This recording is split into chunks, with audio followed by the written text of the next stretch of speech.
ہم پر جو مقدمہ دائر کرنا ہے کرو، لیکن ہم پھر بھی یہی کہیں گے کہ جو ہمارے ملک کے پاکستان میں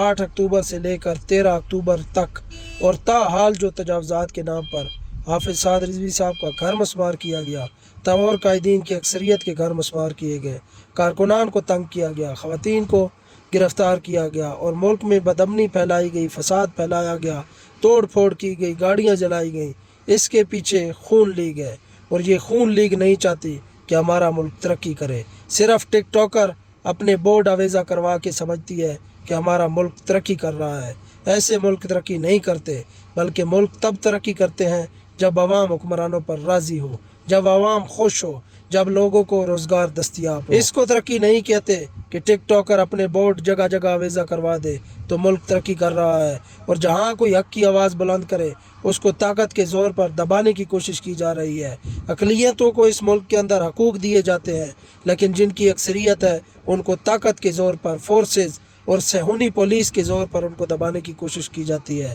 لیکن کوئی بات نہیں، جس دن پاکستانی قوم کھڑی ہو گئی تو اس دن ان کو بھاگنے کے لیے کوئی جگہ نہ ملے گی۔